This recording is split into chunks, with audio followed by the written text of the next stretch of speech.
get your peer group, get your leadership, get your family, get the other LOs in your office engaged in holding you accountable to your success, and you vice versa, hold them accountable to their success. I love that peer-to-peer accountability.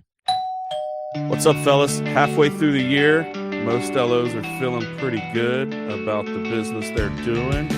Got a little swagger out there, but many of them may be speeding towards a cliff that they don't even know because they don't have a business plan, or more importantly, they haven't reviewed their business plan since they wrote it down at the end of last year.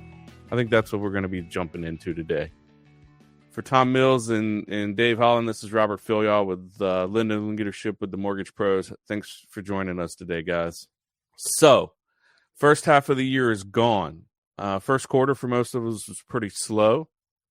Second quarter's been pretty nice. We've seen a nice uptick in business. I think most LOs are feeling pretty good out there. But Q3 and Q4 are looming, and we don't know what that holds. There's some uncertainty there. So what can we do, guys? What should we do to make sure we're ready? What time does it feel like right now? Like, it feels like a little like late 2018-ish to early 2019-ish, kind of what the market feels like. Like, it's pretty good, Pretty good. But a lot of people are struggling, and some people are really shining, and, it's certainly not feeling pretty good. A little bit of optimism, optimism. The refis aren't what people think, but they think they're coming. Yep. It feels a lot like that time period. And that was, and look, 2018 sucked and got much better, rolled into 2019, great year. If we could all go back and have 2019 over and over again, we would do that. But yeah, midpoint, and it's a really good time. Well, every month and every week is a good time to assess your plan. But if you have not assessed your plan, you assess your plan yet, you really must spend some time on that now. Focus. I think be honest with yourself is what's really important when you do that this time of year. I would say a lot of loan officers aren't feeling great. If you look at the numbers, some loan officers did not have the year they expected. Sure. Some of the people on our team. So I think a couple things happen. When you make your business plan at the end of the year, you overshoot the moon. You think that you're going to close a lot more than you actually are. You really don't have a plan per se with the actions to get there. Or your plan really isn't a business plan at all. It's like hopes and dreams and things that you're going to do that you actually never execute on. So I think the first step is, if you don't have a business plan, it's never too late. You can draft one for the second half of the year. Number two, if you do have a business plan and you're not following on a regular basis, I don't have the stats, but people who actually have a business plan and follow it are significantly more successful for those who don't. Yeah. Well, I do have some stats on people who have goals, right? So according to a study done by Harvard Business Review, 83% of people don't even have goals. And of those who do, only 3%, guys, write them down and review them regularly. Like, if you're an LO out there and you're not part of that 3%, you're just drifting through the year. What are you doing? Like, and, it's interesting, Dave, because my perspective is different. I think a lot of LOs feel better, comparatively speaking, right? They feel better at this point in 2025 than they did in 2023 or 2024. Fair, but that's a low bar. It's a low bar. I agree. Granted, it's a low bar, but if we have short mindsets, right? We have short memories. So if we look back and you say, okay, well, compared to the last 2 years where it was dog water, got that from my 15-year-old son. Dog water. I like dog that. Water. Yeah. Compared to those last 2 years, I got a little swagger. I'm feeling all right. I'm feeling better. I'm feeling like things are on the upswing. And that's if you don't have a business plan, that's a really freaking dangerous place to be, because what happens is then you get complacent and you take your foot off the gas and you stop being consistent with the things that you need to do that are needed to build business. And that's a recipe for disaster as we come into a time of the year that's going to slow down. Well, I think Tom said, or maybe you said, a lot of people just kind of drift through their weeks. They have all the best intentions to do certain actions, sales calls, meetings, coffees, etc., but they get lulled into the comfort food. And the comfort food to me is maybe working on their CRM, helping their processor with conditions, stuff that's easy to do. The stuff you do in addition to, right? Or not necessarily condition stuff, but from marketing. They're not income producing activities, right? Does it make so, money? Back to the business plan, the most successful loan officers we all see are the ones who are dialed in, have a plan, revisit it weekly or sometimes daily, and know what they need to do on a daily basis to be successful. And this can be for a loan officer closing $200 million a year, or this can be for a loan officer closing $10 million a year. That's well said. Consistency is key, right? In any volume. It's everything. I read just last week that we are now on year 3, guys, of rates being above 6.5%. All right, year 3 it's been. So big refi pie, baby. Look back over the last 3 years. How many years have we rolled into the year saying this is going to be the year it turns? This is going to be the year it turns. This is going to be the year it turns. And here we are, still hovering around that, period. And I'll be honest with you, if I'm writing my business plan for next year right now, I'm probably saying that it's going to stay at 6.5%. You know what I mean? Because that's the world we've been in. And we've got to come to know that world, right? But I think a lot of people get deterred because they hope on certain things happening. And that's not really a way to create a plan. And I also think they get too hung up on the numbers. We have a business plan, as you all know. If somebody asks us, what's your business plan? I'm not going to just answer it's to do $1.5 billion. There's way more within that business plan than just it's the actions towards initiatives, things you're trying to do within your business, things you're trying to fix within your business. And I think people need to give themselves grace on the numbers, because if you really just focus on those things, moving initiatives forward, your projects forward, your actions that you need to take day in, day out, week in, week out, you track that stuff. You just stop thinking about the numbers and you start realizing that the numbers are hitting.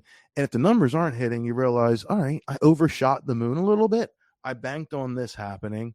It didn't, but hey, the next, eventually these things are going to come my way. And in the meantime, I've taken all these actions and look how I've grown my business still, and I think that's the approach people need to take in a business plan. It's not just about your numbers. Think about what you're trying to do within your business that you think is going to get to the numbers you're trying to get to.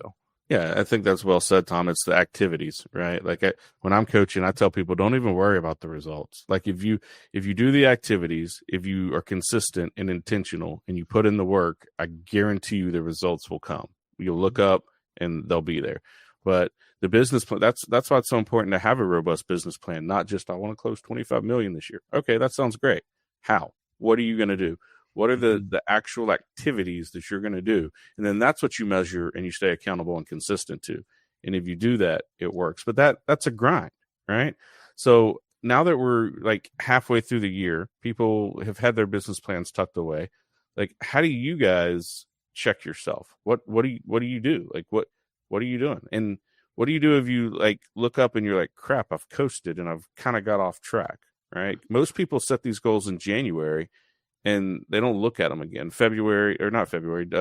November, December, January. They put them in a drawer. They don't look at them again. So what do we do at this point? Well, we've been keeping each other in check. So having a coach, having an accountability partner, we have similar goals. So, together. I just want to say one thing, right? Just real quick. If you're out there and this is you and you've gotten off track or, it's been stuck in a drawer, or maybe you just hit a summer lull, right? You're feeling pretty good and you're not grinding as hard as you used to. That's me. I'll put my hand up. Like when summer comes, my kids are out of school and we travel, I'm actually less focused than during when that's not the case, right? So if that's you, don't beat yourself up. You can start at the end of this podcast and refocus and re-engage, right? So that's the great news. It's never too late. I just wanted to put that out there. Go ahead, Tom. I think, when you look back, if you haven't hit your goals, look back, you got to think about what are you proud of, and what you've achieved. And that's usually what can motivate you to go forward. What have you told yourself you're going to do that you're not going to do? How many new partners have you picked up? How's your service provided? How's your systems and processes?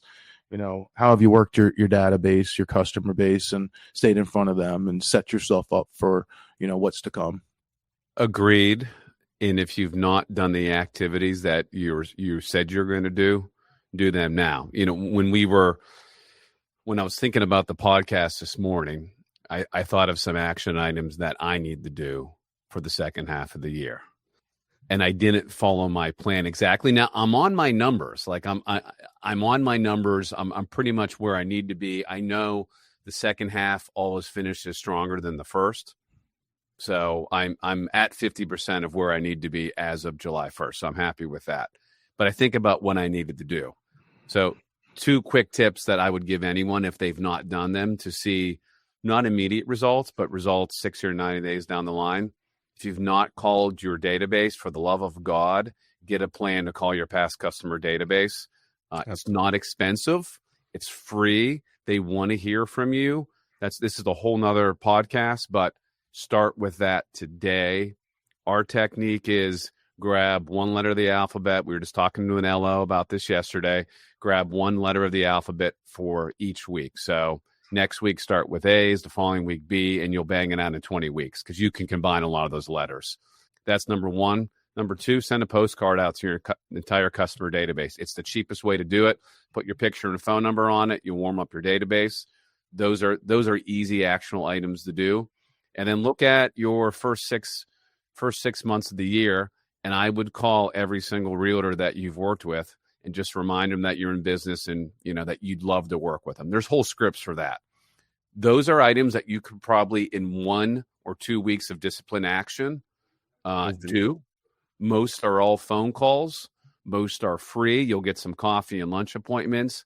And I have 100% guarantee if you do that, you will get more business. Mm-hmm.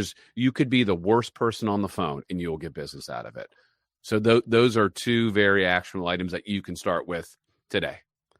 I was laughing, Dave. You're smirking, Robert. Well, yeah, I was laughing because it occurred to me that you were thinking about, this morning you were thinking about the podcast and actions, revisiting your business plan. And like you were so engrossed in this thought process that you forgot a shirt. You walked out and forgot your shirt.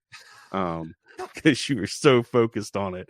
We got started late on our recording, guys, because Dave walked out and forgot his shirt. Oh, I worked out. I was sweaty. I got in my car, had my briefcase all ready to go, and I was bare chested. And I got 10 minutes from my house and realized I was not wearing a shirt. That's a little embarrassing. And then he shows up, and him and Tom are twinning, and it's just the cutest thing. Did anybody notice you driving down the road shirtless? I do that on a regular basis when I'm sweating the summer from a hard run. But yeah, that is embarrassing. It's not the first or second time it's happened to me. Why don't we prepare? Yes, and put a couple shirts in your car, Dave. Yeah, I'll leave a couple at the office, so it'll never happen again. Listen, I love what you said, Dave, about some of those steps that you can take. The other thing I would say about the business plan, right, is if you did it right way back when and you had these activities, maybe some of these activities just aren't working. Maybe you're not good at them. Maybe you don't like doing them. Maybe it's not the market for them. So this mid-year review is a great opportunity to go in and look at what's working, what's not. Your business plan's not stagnant, guys. It's on paper or maybe even, on the computer. It's not chiseled in stone. You can change it. You can update it. This is a really good opportunity to look at that and say, hey, you know what? This activity that I thought was going to drive these results isn't working and might not be the highest and best use of my time. I'm going to scratch that and I'm going to sub something else in. This is a great opportunity for that. And we talked about people who write down their goals and look at them regularly in their business plan. If you want a really powerful reminder, tape a Post-it to your computer at your office or at your home office. Put one in your bathroom where you brush your teeth on a daily basis.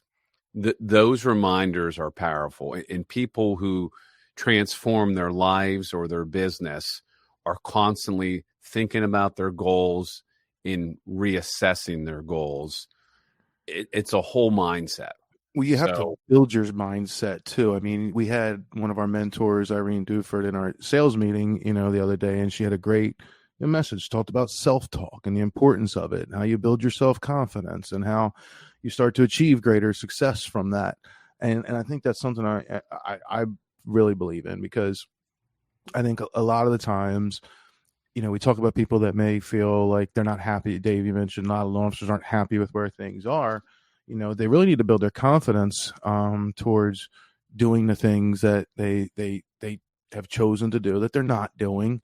And they need to start to realize what is it about that? Why am I not doing these actions? And start to build your own confidence, self-talk, start to tell yourself you're going to do things, do those things, believe in yourself a little bit more, and believe that you can hit the goals that you're putting together. I really think a lot of it goes all the way back to that. We could talk about the things to put in place and what to start doing. If you don't have your mind right, you're probably not going to do those things with the level of consistency it takes to achieve really great success. And action breeds confidence. Absolutely. 100%. Yeah, I mean, that's one of the big things in our business is making calls. And the first couple calls are hard. You get a little success. You get the first couple calls under your belt during the day or the week, and then that breeds more success, and you roll from strength to strength. Yeah, it's just great conversations too. Just focus on that.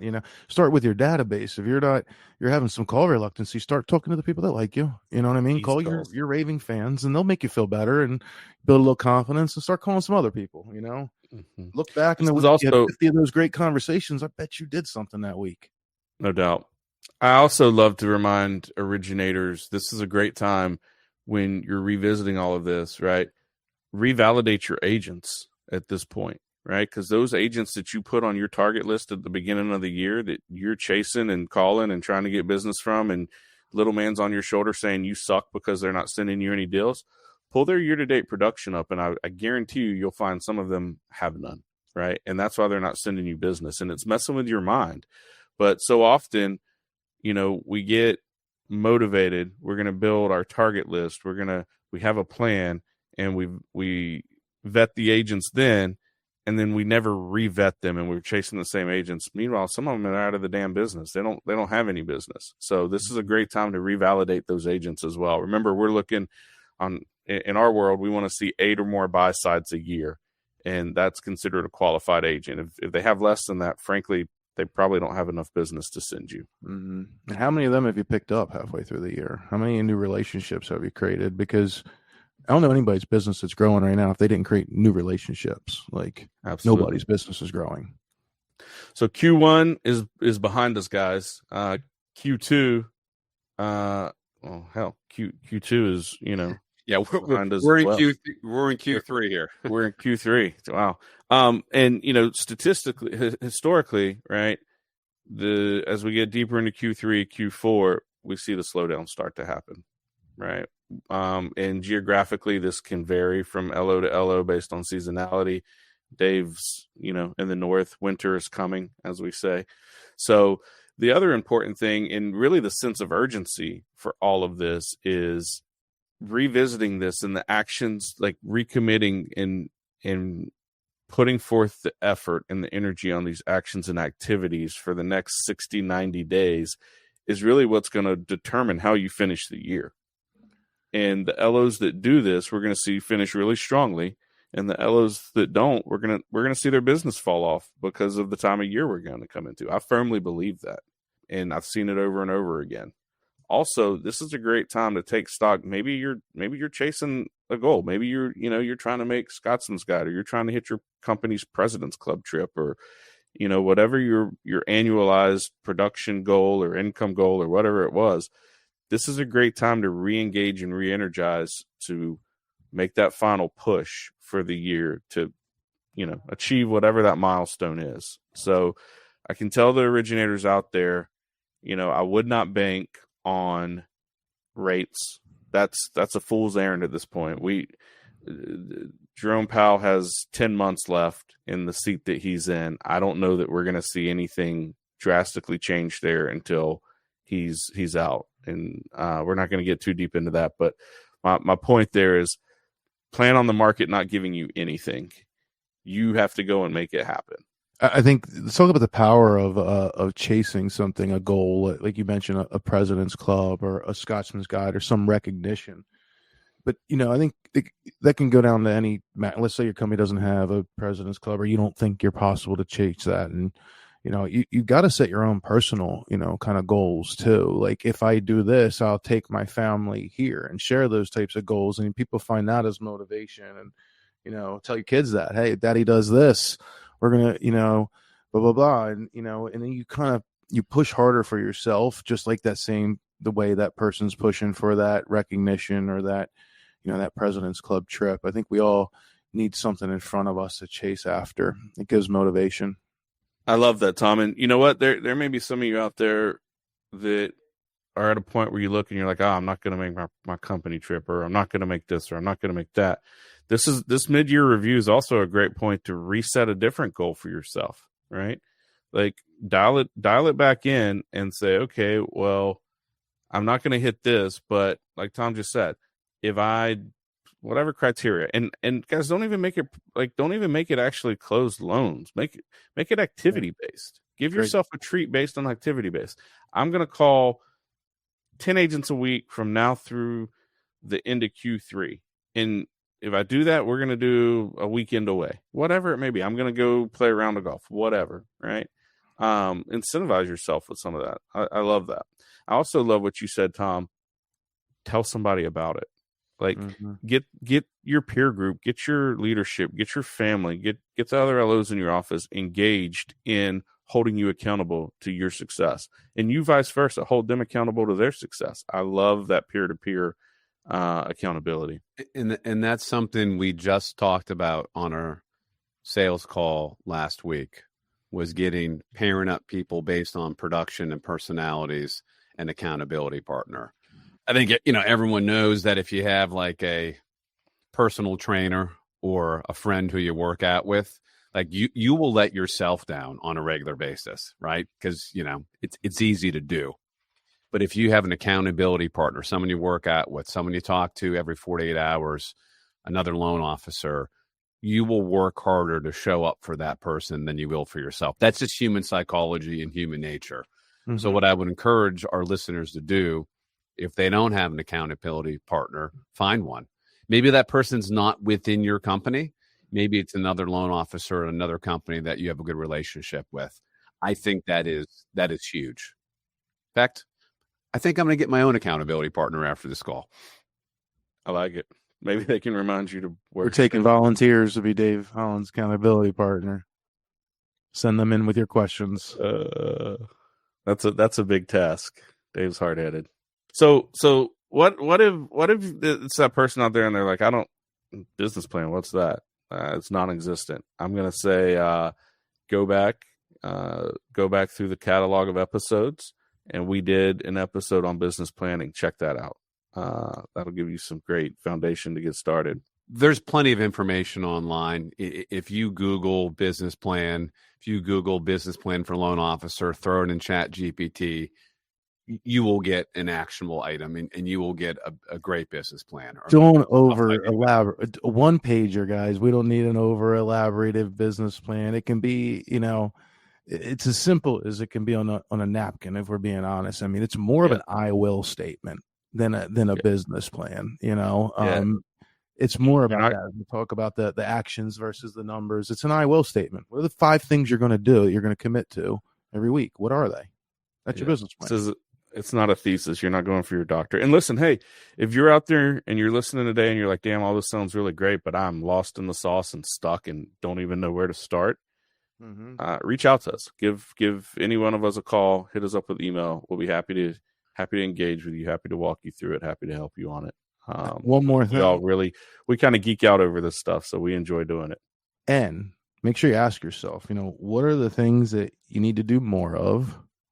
And also, what are the things that you need to do less of? What are the things that are making you money? Assess that. What are the things that you're doing that aren't making you money? Assess that, and get a plan to, how you're going to go about changing.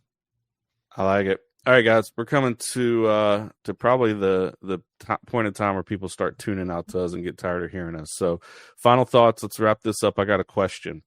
If you guys could tell every LO listening one thing to go and do for mid-year planning, like the one takeaway, the one when you finish listening to this is what you go and do, what would that be? Get organized, and within 2 weeks, start calling your past customer database. It's the easiest thing to do. I'm not suggesting you spend a ton of time on it. Spend 2 hours a week. It will pay dividends. Customer database for Dave. Tom? Focus on your habits, every aspect of your habits, your routines of your day to prepare for your days, focus on the habits that are, you need to do more of, and get rid of the habits that you need to do less of. Mine's going to be requalify your agents. The ones that aren't qualified any longer, move them off, stop spending the time and energy on them, and replace them with new agents that are qualified. And I'm a little bit of a geek, but that excites me. Like when I got a new crack at someone fresh, it kind of gets me, it energizes me, it drives me a little bit. So hopefully that's the same for you guys out there. This has been a fun topic. I've enjoyed it, fellas. Likewise. Yeah, good one.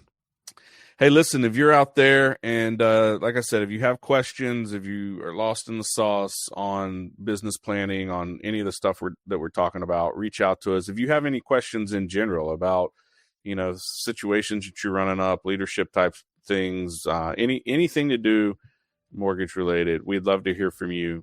Drop us a line and we can engage with you. Go ahead and hit that subscribe button, smash that like button, leave us an awesome review if you haven't already. For Tom Mills and Dave Holland, this is Robert Fillyaw, lending leadership with the Mortgage Pros. Thanks for tuning in, guys. Thanks. Thanks all. Good luck.